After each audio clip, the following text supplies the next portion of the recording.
A week after the ribbon-cutting ceremony at their location in the Plainville Business Park, representatives from Thermo Fisher Scientific appeared before the town's planning board. The discussion of items relating to a certificate of compliance was the first item on Tuesday's agenda. So normally on a sign-off, I just do that myself. It doesn't come back to the board again. Actually, it's the building inspector's discretion. But I look it over and give him a sign-off. But in this case, there were a number of issues that I think you guys needed to look at that were different. So I wanted to bring it back to you again to look at them so you can make a determination. We also still need the final as-built plans from them that'll go to Graves Engineering for review of the engineering issues. So that's additional, that still has to happen.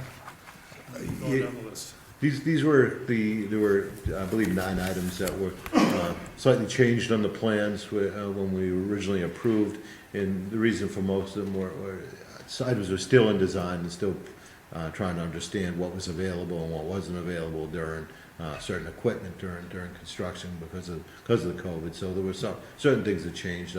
For instance, the parking limits changed. The amount of parking still meets the zoning requirement. The handicap parking, we still meet the amount of handicap parking. There were 2 spaces on the north side of the building that were originally striped that were removed, and all the handicap parking is at the handicap entrances now, which is on the there's 9 of them. There's 4 on the east side of the building at the employee entrance, and 5 on the south side. There's also the availability to add more of them on the south side. So when the 124 additional spaces get constructed, the area is already set up to be ADA accessible with flush curb ramps. The electrical yard and the gas was revised slightly, those got a little larger.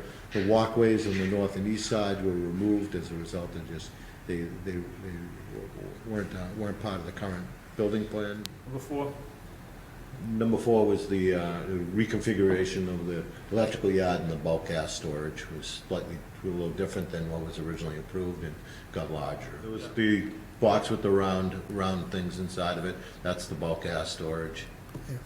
And the blocks with all the rectangles, long rectangles in it, that is the electrical yard with the generators. No, there's no parking. That's just work area. There's 48 trees and 15 shrubs, I think, or 18 shrubs that were in that area between where the sound wall is, which is 15 feet high, and where the 12-foot wood fence is that runs along the property line. And I don't know if you saw those, but they're both very substantial items in that. There's the area between the walls has been loamed, and it's seeded with a New England restoration mix. So it has various wildflowers and grasses and different meadow. You hear it as a meadow mix from sometime, and that's been seeded in that area, and that'll take root, over time. And what will happen is it'll reclaim to what naturally will grow in there in the environment that's there, with some native species as they grow up. You'll see some.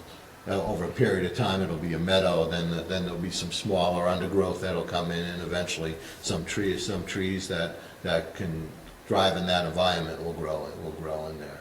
Will that area be at least minimally maintained? I'm sorry. Will that area be at least minimally maintained?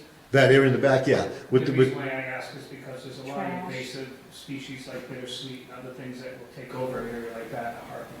Sure. Yeah, with those weed mixes that you put in the weed mix, the wildflower mixes, you go in about a couple times a year and whack it down with a weed whacker, so that you don't get those invasive species to grow on and along the fence. Cleared out a bunch of the stuff that was up along the fence. You'll see that fence line has been cleared out on the side, so it's a clean line there, and it's got a little better stock. Well, thank you very much for your time. Thank you. Thank you, gentlemen. Thank you for coming to Plainville. Thank you.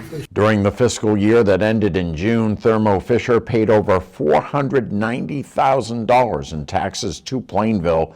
That amount will be higher this year now that the building is complete.